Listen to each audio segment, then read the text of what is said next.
ሄሎ ጋልታምቤ ትራቨል ኤንድ አድቨንቸር ቤተሰቦች እንዴት አላችሁ? እንዴት ቆያችሁ? ዛሬ ከአንድ ስቴት ወደ ሌላ ስቴት ወይም ከአሜሪካ ውጪ ለመንቀሳቀስ የሚጠቅሙን አራት የትራቨል ዶክመንቶችን ጥቂት መረጃ አንስቼ አወራለሁ። እነሱም ፓስፖርት ቡክ፣ ፓስፖርት ካርድ፣ ስቴት አይዲ ወይም እና ድራይቭ ላይሰንስ። እነዚህ አራት መሰረታዊ የሆኑ የትራቨል ዶክመንቶች ናቸው። በተለይ ፓስፖርት ቡክ እና ፓስፖርቱ ካርድ ከአሜሪካ ውጭ ለመጓዝ በጣም ይጠቅሙናል። ስቴት አይዲ እና ድራይቭ ላይሰንስ ደግሞ አሜሪካ ውስጥ ከስቴት ወደ ስቴት ለመጓዝ በጣም ይጠቅሙናል። ስለዚህ ስለ እነዚህ አራቱ የትራቨል ዶክመንቶች ጥቂት የማውቀውን መረጃዎች ምናልባት ብዙ ሰው የማያውቀው ሊሆን ይችላል ብዬ የማስባቸውን ጥቂት ነገሮችን ለእናንተ ይዤ እመጣለሁ። ውድ ቤተሰቦቼ በዛሬው ቪዲዮ ላይ ስለ እነዚህ አራት የትራቨል ዶክመንቶች ዲፕ ከመናገር በፊት እንደተለመደው ለዚህ ቻናል አዲስ የሆናችሁ ካላችሁ ይህንን ቻናል ላይክ፣ ሰብስክራይብ እንዲሁም ሼር በማድረግ የበለጠ ቤተሰብ ሁኑ። ሌሎችንም ወደ ቤተሰባችን እናርጋቸው። የመጀመሪያው ነጥቤ በፓስፖርት ቡክ እና በፓስፖርት ካርድ መሀል ያለውን ልዩነት ወይም አንድነት ልግለጽላችሁ። ከአንድነቱ ልጀምርና አንድነቱ ፓስፖርት ነው። ፓስፖርት ቡክም ፓስፖርት ካርድም ትራቭል ለማድረግ የሚጠቅም ዶክመንት ነው። ሌላው አንድ የሚያደርጋቸው ደግሞ ኤክስፕሬሽን ዴታቸው ነው። ፓስፖርት ቡኩ 10 ዓመት ከሆነ ፓስፖርት ካርዱም 10 ዓመት ነው ኤክስፓየር የሚያደርገው። ለማይኖሮች ብዙውን ጊዜ ፓስፖርት ቡኩ በ5 ዓመት ኤክስፓየር ያደርጋል፣ ካርዱም እንዲሁ በ5 ዓመት ኤክስፓየር ያደርጋል። ይሄ አንድን የሚያደርጋቸው ነው። ነገር ግን ልዩነታቸው በጣም ብዙ ነው። የፓስፖርት ቡክ ከፓስፖርት ካርድ የምንለይበት ብዙ ነገሮች ውስጥ አንዱ ፓስፖርት ቡኩ ለሁለቱም ትራንስፖርት ፍላይት በፓስፖርት ቡካችሁ ፍላይት ወይም በአየር ከአገር ለመሄድ ይጠቅማል። በዓለም ውስጥ በየትኛውም የዓለም ክፍል ላይ በፓስፖርት ቡክ ፍላይት ማድረግ ትችላላችሁ። ኢቨን በላንድም ድራይቭ አድርጋችሁም በቦትም ቢሆን በክሩዝም ተጠቅማችሁ በፓስፖርት ቡክ የፈለጋችሁበት አገር ላንድ ክሮስ ማድረግ ትችላላችሁ። እሱ አንዱ የፓስፖርት ቡክ ጥቅም ነው። ሌላው ሁለተኛው ፓስፖርት ጥቅሙ ፔጅ አለው። ፔጅ ኢን ሴንስ ላይክ ለምሳሌ አንዳንድ ፓስፖርቶች ፔጃቸው ከ28 እስከ 32 ገጽ አለው። ወይም ከ32 ገጽ ከሆነ ደግሞ ወደ 64 ማክሲማም ፔጆችን በማሳደግ ፍሪኩዌንትሊ ትራቭል የሚያደርጉ ሰዎች ለምሳሌ በቢዝነስ ወደ ተለያዩ የዓለማት አገራት የሚንቀሳቀሱ ሰዎች ይሄ ላርጅ ስታንዳርድ ያልሆነውን ላርጅ ፓስፖርት ቡክ ፔጃቸው ወደ 58 56 የሚጠጉ ፓስፖርቶችን አውጥተው በመያዝ በፈለጉ ሰዓት እንደፈለጉ ያለምንም የፔጅ እጥረት መንቀሳቀስ ይችላሉ። ይሄ ጥሩ አድቫንቴጅ ነው። ከፓስፖርት ካርድም በዚህ ረገድ ይለያል። ምክንያቱም ፓስፖርት ካርድ ፔጅ የለውም። ነገር ግን የፓስፖርቱ ካርዱን አድቫንቴጅ ደግሞ ለይቼ ስለመናገር አሁን ስለ ፓስፖርት ቡክ ጥቂት መረጃዎችን ጨምሬ ልንገራችሁ።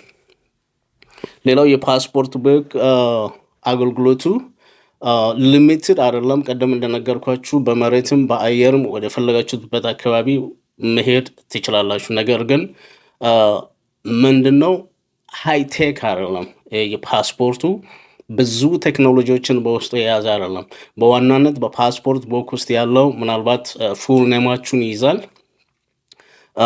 የመጀመሪያው የፓስፖርት ቡኩ የእናንተ የአሜሪካ ዜጋ መሆናችሁን በዋነኝነት ያሳያል። የዜግነት ዜጋ መሆናችሁን ያሳያል። በሁለተኝነት በጣም ቤዚክ የሆኑ ነገሮችን ይይዛል በውስጡ። እሱም ለምሳሌ ፉል ስማችሁን ላስት ኔም፣ ፈርስት ኔም፣ ሚድል ኔም እሱን ይይዛል።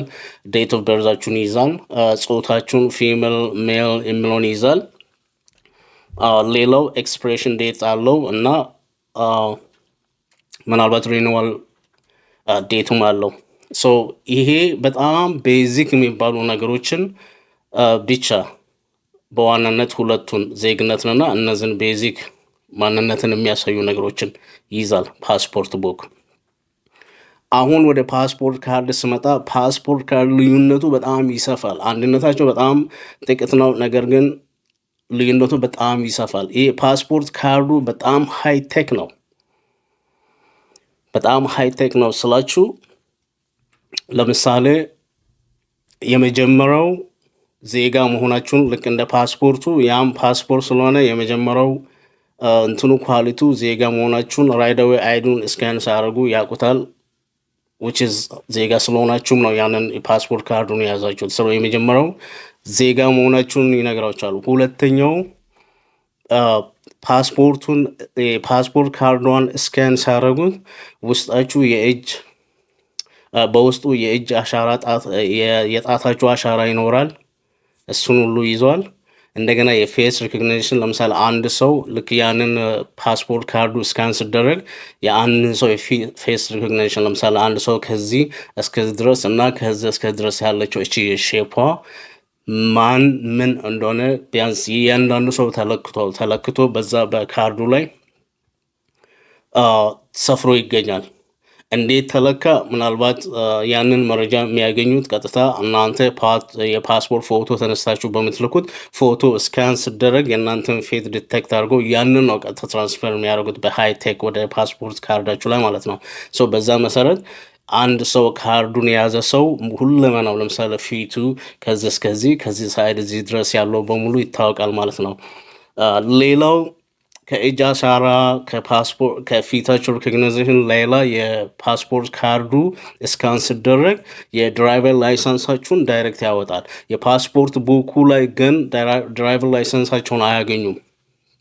የሚያገኙት የእናንተን ሲቲዝንሽፕ ሲቲዝን መሆናችሁን ፓስፖርት መያዛችሁን ነው። ሌላ እነዚህ ቅድም የጠቀስኳቸውን ቤዚክ ነገሮችን ብቻ ነው የሚይዘው።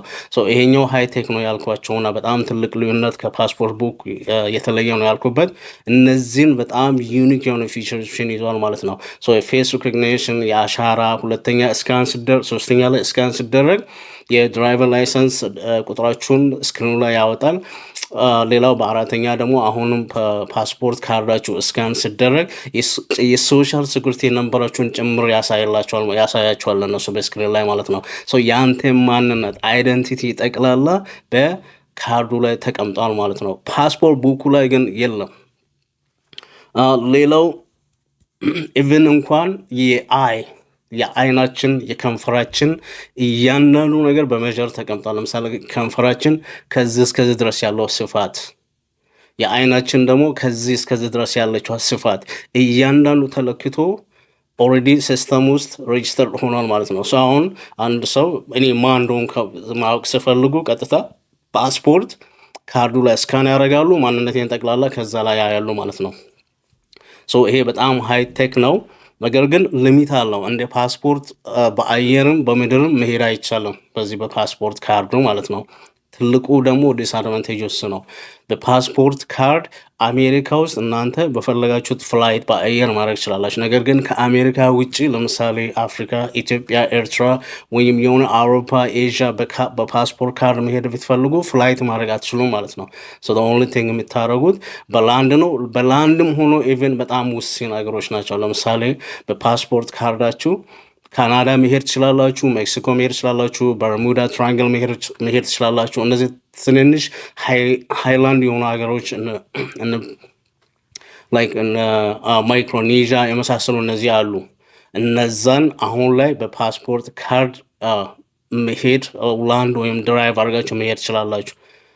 አንዳንድ አገሮች ያ የሆነበት ይመስለኛል ያው ይሄ ፓስፖርት ካርዱ ሃይቴክ ስለሆነ አንዳንድ አገሮች ያንን ቴክኖሎጂው ሪድ የማድረጉ እንትን ላይ ገና ስላልደረሱ ይመስለኛል አሁን ላይ ባለው የ2025 አፕዴትድ በሆነ ኢንፎርሜሽን በፓስፖርት ካርድ ፍላይት ማድረግ አይቻልም ከአሜሪካ ውጭ። አሜሪካ ውስጥ ግን ፍላይት ለማድረግ በፓስፖርት ካርድ ይቻላል። ይሄ በጣም ትልቅ ልዩነት አለው። ብዙ ሰው አሁን የፓስፖርት ስራ ቦታ አፕላይ ለማድረግ ፓስፖርት ቡኩ ይሻለኛል ወይስ ካርዱ ይሻለኛል? የቱ ነው የሚሻለው? የስ ከዋጋ አንጻር የፓስፖርት ካርዱ ቺፕ ነው፣ $30 ነው። የፓስፖርት ቡኩ $130 ነው።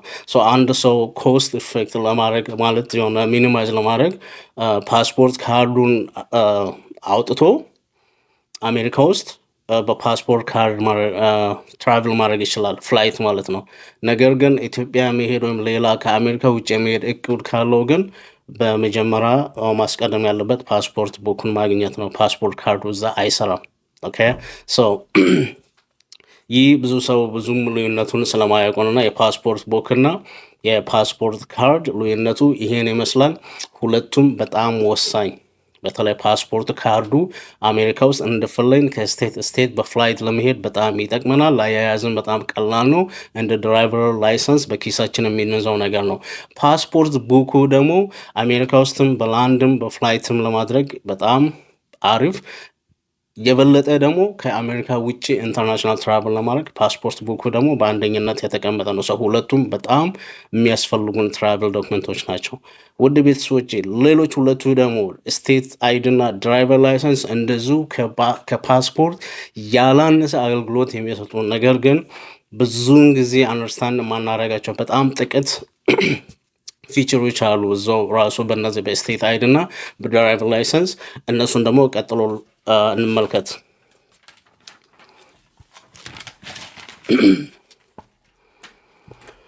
ኦኬ ስቴት አይድ እና በድራይቨር ላይሰንስ መሀል ያሉትን ልዩነቶችን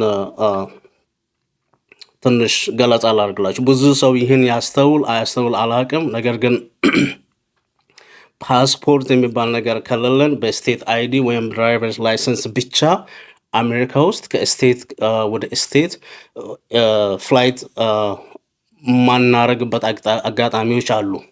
ብዙውን ጊዜ አጋጥሞን ስለማያውቅ ወይም እንደዚህ አይነት ነገሮችን ሀፕን በህይወታችን አድርጎ ስለማያውቅ ነው እንጂ ያላስተዋል ነው። በስቴት አይዲ ወይም ድራይቨር ላይሰንስ ያለው ሁሉም ሰው በአየር ወይም በፍላይት አይፈቀድለትም። እንዴት? እሱን አስረዳችኋለሁ።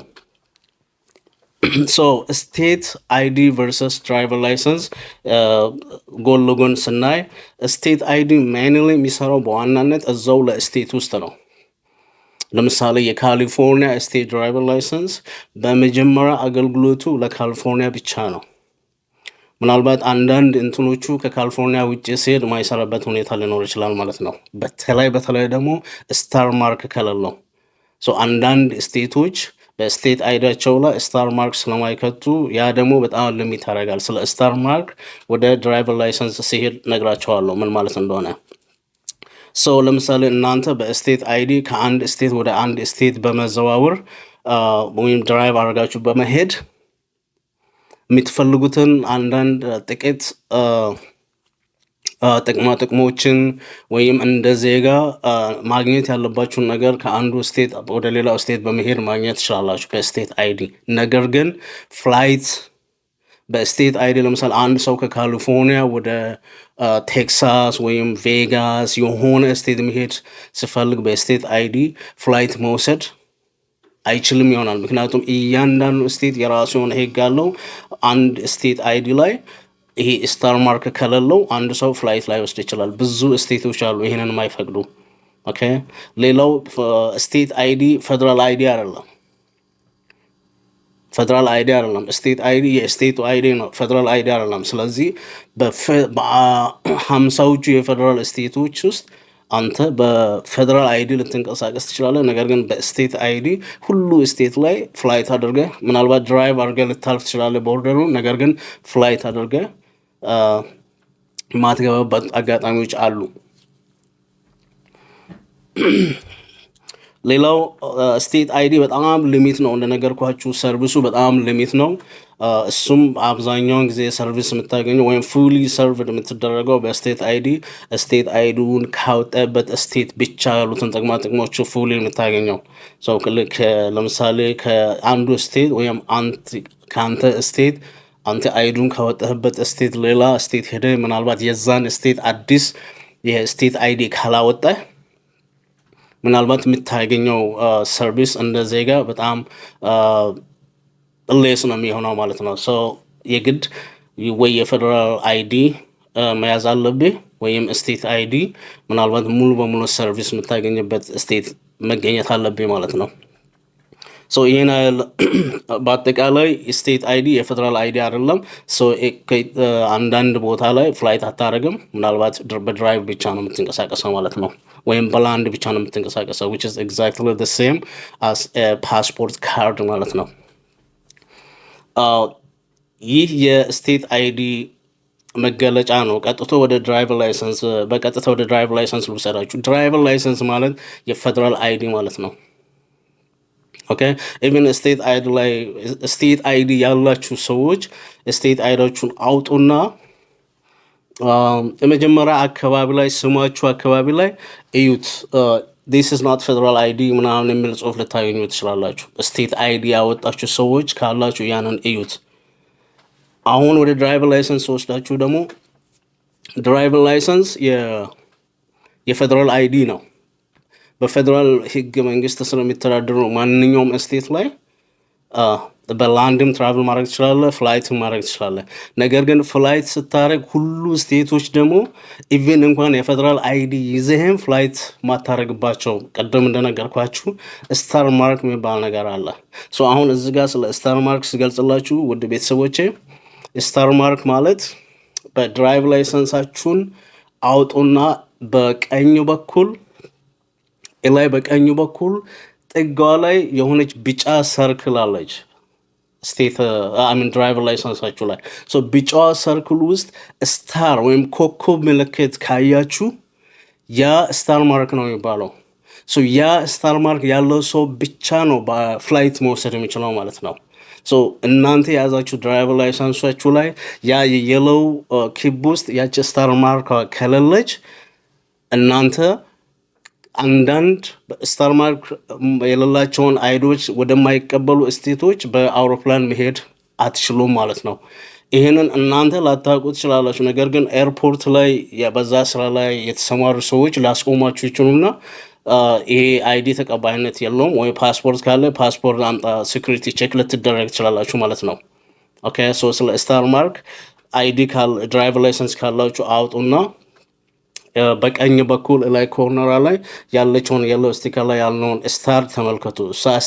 ስታር ከሌለች ምናልባት ይሄ ስታር ማርክ የሌላቸው ሰዎች የማይቀበሉ ስቴቶች አሜሪካ ውስጥ አሉ። አሁን በስም ባልጠቅሳቸውም ወደ እነዛ ስቴቶች በድራይቨር ላይሰንስ ፍላይት መውሰድ አትችሉም ማለት ነው። ያላቸው አማራጭ በፓስፖርት ብቻ ነው የምትሄዱት ማለት ነው። እነዚህ አራቱ ነገሮች በጣም ኮኔክትድ ናቸው ማለት ነው። ፓስፖርት ቡክ፣ ፓስፖርት ካርድ፣ ስቴት አይዲ እና ድራይቨር ላይሰንስ። እነዚህን አራቱን በቪዲዮ ያመጣሁት ያለ ምንም ምክንያት አይደለም። አራቱ በጣም ኮኔክትድ፣ አንዱ ያለ አንዱ ስለማይሰራ ማለት ነው።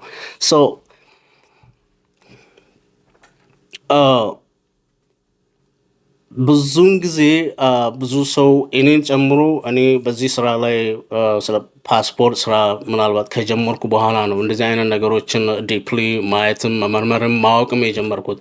ብዙ ሰው ላያውቅ ይችላል፣ ላያስተውል ይችላል። ኦኬ ምክንያቱም ሁላችንም ከስቴት ዞረናል፣ በቫኬሽን ሄደናል። ኢትዮጵያም እንደፈለግን በኢትዮጵያ ፓስፖርትም የአሜሪካንም ዜጋ ሆነን በአሜሪካን ፓስፖርት ሄደናል። ነገር ግን እንዴት ነው ታዲያ እስከ ዛሬ ድረስ ያ ነገር ትዝ ያላለን? ወይስ እንዴት ነው ያላወቅ ነው?